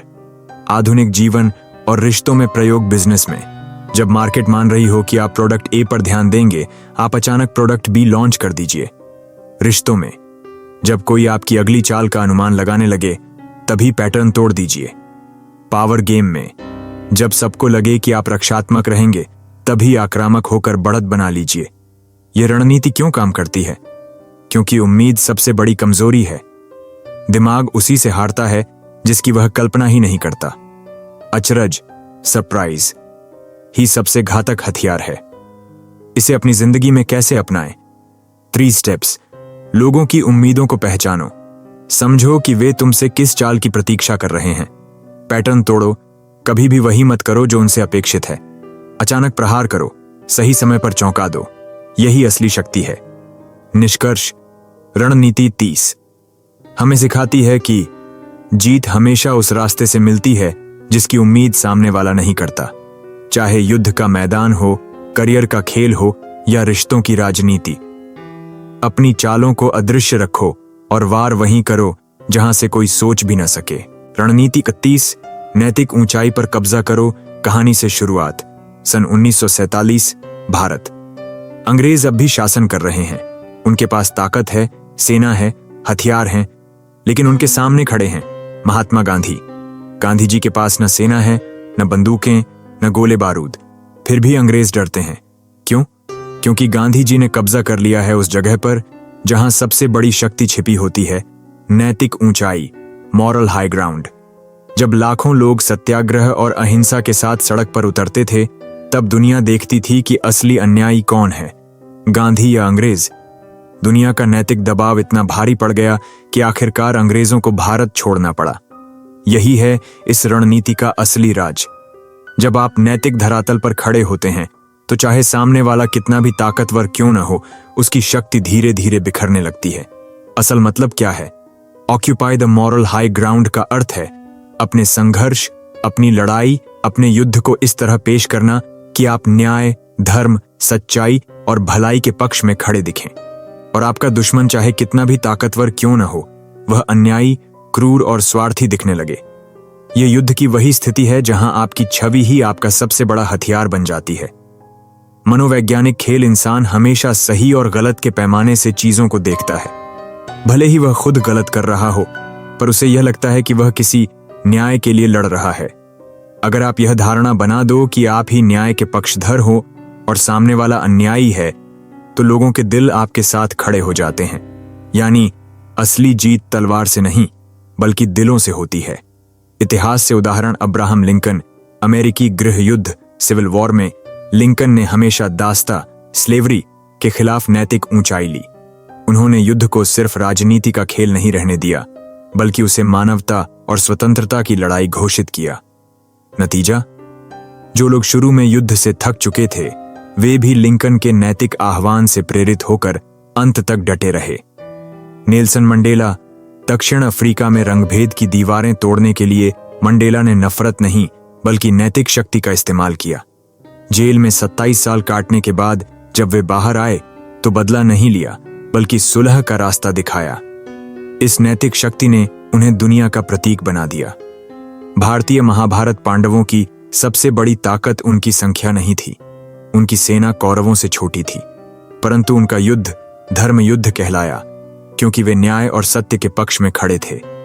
कौरवों की पूरी ताकत होने के बावजूद इतिहास ने जीत पांडवों को दी। आज के जीवन में प्रयोग, करियर में, अगर ऑफिस की राजनीति में कोई आपको गिराना चाहता है, तो सीधे बदले की लड़ाई मत लड़ो। हमेशा इस तरह पेश आओ कि आप न्याय और ईमानदारी के पक्ष में हैं। धीरे धीरे लोगों की सहानुभूति आपके साथ खड़ी हो जाएगी। बिजनेस में बड़ी कंपनियां अपने प्रोडक्ट्स को सिर्फ चीज नहीं बताती, बल्कि उन्हें लोगों की भलाई और समाज की मदद से जोड़ देती हैं। यही नैतिक ऊंचाई है। रिश्तों में जब विवाद हो, तो कोशिश करो कि आप उस व्यक्ति की नजरों में सच्चाई और समझदारी का प्रतीक बनो। धीरे धीरे सामने वाला खुद को गलत मानने लगता है। इसे अपनी जिंदगी में कैसे अपनाएं? 3 स्टेप्स। कहानी बनाओ। अपनी लड़ाई को ऐसे ढंग से पेश करो कि लोग तुम्हें सही पक्ष पर माने। दुश्मन को अन्याय दिखाओ। भावनाएं जगाओ। लोग तर्क से कम और भावनाओं से ज्यादा प्रभावित होते हैं। अपनी स्थिति को न्याय, मानवता और सच्चाई के रूप में पेश करो। स्थिर रहो। नैतिक ऊंचाई पर खड़ा व्यक्ति गुस्से या लालच में नहीं बहता। धैर्य ही तुम्हारा सबसे बड़ा हथियार है। सावधानियां, झूठी नैतिकता ज्यादा देर नहीं टिकती। अगर आप सच में सही नहीं हो, तो आपकी चाल जल्दी पकड़ में आ जाएगी। नैतिक ऊंचाई लेने का मतलब यह नहीं कि आप कमजोर दिखो। कभी कभी इसे मजबूत कार्यों और निर्णायक फैसलों के साथ जोड़ना पड़ता है। निष्कर्ष, रणनीति 31 हमें सिखाती है कि असली युद्ध सिर्फ मैदान में नहीं, बल्कि धारणा और छवि में जीते जाते हैं। जब आप नैतिक धरातल पर खड़े होते हैं, तो आपके खिलाफ लड़ने वाला चाहे कितना भी ताकतवर क्यों न हो, धीरे धीरे लोगों का दिल उसके खिलाफ और आपके पक्ष में चला जाता है। यही वजह है कि कहा जाता है, वह लड़ाई सबसे घातक है जिसमें तलवार नहीं बल्कि नैतिकता की धार चलती है। रणनीति 22 बढ़ते हुए बातचीत करो। कहानी से शुरुआत कल्पना करो। एक युद्ध चल रहा है। दुश्मन का राजा अपने किले में बैठा है। उसकी दीवारें मजबूत हैं, उसके सैनिक तैयार हैं, लेकिन तुम्हारी सेना भी धीरे धीरे आगे बढ़ रही है। गांव दर गांव, किला दर किला अपने कब्जे में लेती जा रही है। दुश्मन समझता है कि तुम उससे शांति की बातचीत कर रहे हो। तुम्हारे दूत हर रोज संदेश भेजते हैं, हम युद्ध नहीं चाहते, हम समाधान चाहते हैं। वह सोचता है कि बातचीत में समय गुजर रहा है और उसकी सुरक्षा बनी रहेगी, लेकिन सच्चाई, जब वो बातचीत के सपनों में उलझा हुआ है, तुम्हारी सेना उसके दिल तक पहुंच चुकी है और जब तक उसे असलियत का एहसास होता है, वो हार चुका होता है। यही है इस रणनीति का सार। बातचीत करते हुए आगे बढ़ते रहो। दोस्ती का चेहरा दिखाकर दुश्मन को लोरी सुनाओ, लेकिन अपने असली मकसद को मत भूलो। असल मतलब नेगोशिएट वाइल एडवांसिंग का अर्थ है, कभी भी सिर्फ बातचीत पर भरोसा मत करो। बातचीत सिर्फ एक हथियार है, असली ताकत तुम्हारे कदमों के बढ़ने में है। यानी जब तुम शांति की बात कर रहे हो, तब भी अपने फायदे की तरफ चुपचाप आगे बढ़ते रहो। मनोवैज्ञानिक खेल इंसान बातचीत में एक झूठी सुरक्षा महसूस करता है। उसे लगता है कि जब तक बात चल रही है, तब तक खतरा टल गया है। लेकिन असली खिलाड़ी वही है जो बातचीत की मेज पर मुस्कुराए और पीछे से अपनी जमीन, अपनी ताकत, अपना असर लगातार बढ़ाता रहे। यानी तुम्हें दुश्मन को शांति का सपना दिखाना है और उसी दौरान उसके पैरों के नीचे की जमीन खींच लेनी है। इतिहास से उदाहरण, हिटलर और म्यूनिख समझौता 1928। जब ब्रिटेन और फ्रांस के नेता हिटलर से शांति की बातचीत कर रहे थे, तब हिटलर लगातार यूरोप पर कब्जा करता जा रहा था। वे सोच रहे थे कि बातचीत से युद्ध टल जाएगा, लेकिन हिटलर बातचीत के बहाने वक्त खरीद रहा था और अपनी सेना मजबूत कर रहा था। नतीजा, कुछ ही सालों में पूरा यूरोप उसकी सेना के नीचे दब गया। अमेरिका और शीत युद्ध, कोल्ड वॉर, अमेरिका और सोवियत यूनियन अक्सर शांति की बातचीत करते थे, लेकिन दोनों ही साथ साथ अपने परमाणु हथियार बढ़ाते रहे। यानी बातचीत सिर्फ चेहरा थी, असली खेल था ताकत का विस्तार। महाभारत का प्रसंग, कौरव और पांडवों के बीच कई बार शांति वार्ता हुई। दूत जाते थे, समझौते की बातें होती थीं, लेकिन असलियत यह थी कि दोनों पक्ष लगातार अपनी सेनाएं बढ़ा रहे थे। यानी बातचीत सिर्फ समय खरीदने का साधन थी, असली मकसद था युद्ध की तैयारी। आज के जीवन में प्रयोग, बिजनेस में, जब आप किसी कंपनी से साझेदारी की बात कर रहे हों, तो सिर्फ उनकी मीठी बातों पर भरोसा मत कीजिए। बातचीत के साथ साथ अपने ब्रांड को मजबूत करते रहिए। रिश्तों में कभी कभी लोग माफी और समझौते की बातें करते हैं, लेकिन असल में वे अपनी स्थिति मजबूत कर रहे होते हैं। समझदारी यही है कि उनकी बातों से बहलना नहीं। पॉलिटिक्स में हर नेता शांति की बात करता है, लेकिन अंदर ही अंदर अपने वोट, अपने प्रभाव, अपने लोगों की संख्या बढ़ाता है। यही असली रणनीति है। इसे अपनी जिंदगी में कैसे अपनाएं? 3 स्टेप्स। दोहरा चेहरा अपनाओ। सामने मुस्कुराओ, मीठी बातें करो, लेकिन पीछे से अपनी स्थिति लगातार मजबूत करो। समय का इस्तेमाल करो। बातचीत अक्सर समय देती है। उस समय का इस्तेमाल करो अपनी तैयारी, अपने विस्तार, अपने भविष्य के लिए। धोखा मत खाओ। याद रखो कि सामने वाला भी यही रणनीति खेल सकता है। इसलिए बातचीत करते हुए उसकी चालों पर नजर रखो और हमेशा अपने कदम आगे बढ़ाते रहो। सावधानियां, बातचीत और धोखे का संतुलन जरूरी है। अगर लोग जल्दी समझ गए कि आप झूठी बातचीत कर रहे हैं, तो आपकी छवि टूट जाएगी। यह रणनीति तभी काम करती है जब आप धैर्य और चुप्पी के साथ इसे निभाएं। निष्कर्ष, रणनीति 32 हमें यह सिखाती है कि सिर्फ बातचीत पर भरोसा करना बेवकूफी है। असली ताकत उसी की है जो बातचीत के पीछे पीछे लगातार आगे बढ़ता रहता है। युद्ध हो, राजनीति हो, करियर हो या रिश्ते, हमेशा बातचीत की मेज पर मुस्कुराओ, लेकिन भीतर से अपने लक्ष्य की ओर बढ़ते रहो। रणनीति 33, भय और असमंजस फैलाओ। Sow uncertainty and panic through acts of terror. कहानी से शुरुआत रात का सन्नाटा है। किले के दरवाजे बंद हैं। राजा अपने सैनिकों के साथ आराम से सो रहा है। उसे लगता है कि सब सुरक्षित हैं, लेकिन अचानक आधी रात को चारों तरफ आग भड़क उठती है। किसी ने किले के बाहर अनाज के भंडार में आग लगा दी है। घोड़े बिदक गए, सैनिक घबराकर भागने लगे। लोग समझ ही नहीं पाए कि हमला हुआ कहां से। असलियत, दुश्मन की सेना ने सीधा हमला नहीं किया था। उन्होंने बस भय और असमंजस बो दिया और बिना लड़ाई किए ही आधा युद्ध जीत लिया। यही है इस रणनीति का असली राज। सीधा वार हमेशा जरूरी नहीं। कभी कभी डर, भ्रम और आतंक ही सबसे घातक हथियार होते हैं। असल मतलब sow uncertainty and panic through acts of terror का अर्थ है दुश्मन को सीधे मैदान में हराने की बजाय उसके दिमाग को हिला दो, उसकी नींद छीन लो, उसके सैनिकों को असमंजस में डाल दो, उसके लोगों को डर से भर दो। क्योंकि याद रखो, जिसका मन टूट गया उसका शरीर लड़ ही नहीं सकता। मनोवैज्ञानिक खेल इंसान का सबसे बड़ा डर है अदृश्य खतरा। अगर उसे पता हो कि हमला सामने से आएगा तो वो तैयार रहेगा, लेकिन अगर उसे समझ ही ना आए कि वार कब, कहां और कैसे होगा, तो उसका साहस धीरे धीरे गलने लगता है। यही आतंक का असली विज्ञान है। डर, भ्रम और असमंजस पैदा करके दुश्मन की आत्मा को तोड़ दो। इतिहास से उदाहरण, मंगोल योद्धा चंगेज खान।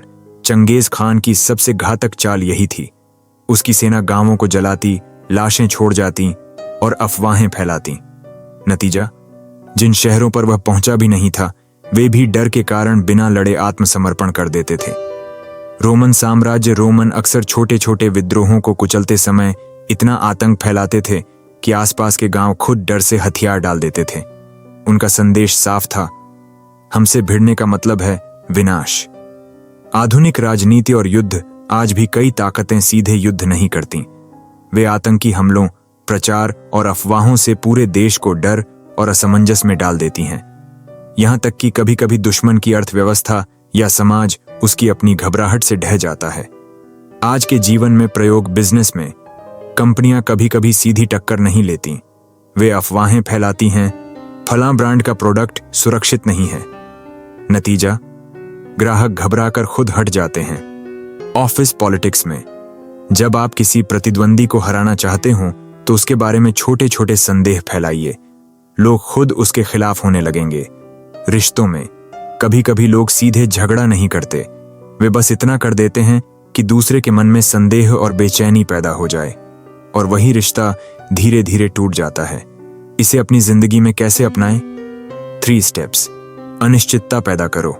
सामने वाले को कभी यह मत समझने दो कि तुम अगली चाल कब और कैसी चलोगे। जितनी अधिक अनप्रेडिक्टेबिलिटी, उतना ही उसका डर। भय का वातावरण बनाओ, छोटे छोटे शौक दो, जैसे बार बार अचानक फैसले लेना या अप्रत्याशित कदम उठाना। दिमाग पर कब्जा करो। जब सामने वाला सोचने ही लगे कि कहीं से भी वार हो सकता है, तो उसका दिमाग खुद उसकी सबसे बड़ी कमजोरी बन जाएगा। सावधानियां और आतंक का इस्तेमाल हमेशा सोच समझ कर करो। अगर यह जरूरत से ज्यादा हो गया तो यह तुम्हारे खिलाफ भी जा सकता है। डर एक हथियार है, लेकिन अगर लोग तुम्हें सिर्फ आतंक का प्रतीक मानने लगे तो वे मिलकर तुम्हारे खिलाफ खड़े हो सकते हैं। निष्कर्ष, रणनीति 26 हमें यह सिखाती है कि युद्ध सिर्फ तलवार से नहीं जीते जाते, बल्कि दिमाग और भावनाओं पर कब्जा करके जीते जाते हैं। जब सामने वाला डर और असमंजस में हो तो उसे हराना बहुत आसान हो जाता है। इसलिए डर फैलाओ, भ्रम बो और दुश्मन की आत्मा को हिला दो, क्योंकि सबसे घातक युद्ध वही है जिसमें तलवारें नहीं बल्कि मन और आत्मा टूटती हैं। कल्पना करो, एक लंबी यात्रा खत्म हो चुकी है। हमने साथ मिलकर 33 रणनीतियों की भूल भुलैया पार की है। हर रणनीति एक तलवार की धार थी, कभी तेज, कभी चालाक, कभी डरावनी और कभी अदृश्य।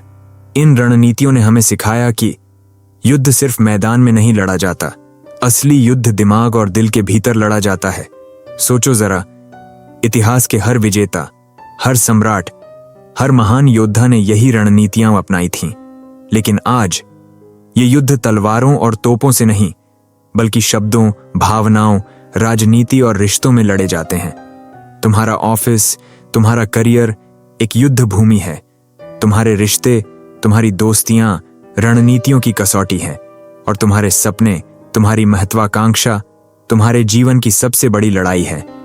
सबसे बड़ा सवाल, इन 33 रणनीतियों में सबसे शक्तिशाली कौन सी है? क्या वह है जब हम नैतिक ऊंचाई पर खड़े होते हैं, या जब हम भय और असमंजस फैलाते हैं, या फिर जब हम अप्रत्याशित रास्ता चुनते हैं? सच तो यह है कि शक्ति किसी एक रणनीति में नहीं, बल्कि इस कला में छिपी है कि कब, कहां और कैसे कौन सी रणनीति अपनाई जाए। असली सीख, कभी तुम्हें धैर्यवान गांधी बनना होगा जो नैतिक ऊंचाई से दुश्मन को गिरा दे। कभी तुम्हें चालाक चाणक्य बनना होगा जो दोस्ती का हाथ बढ़ाकर भी भीतर से खेल बदल दे। और कभी तुम्हें निर्दयी चंगेज खान बनना होगा जो सिर्फ एक अफवाह से ही दुश्मन की नींद उड़ा दे।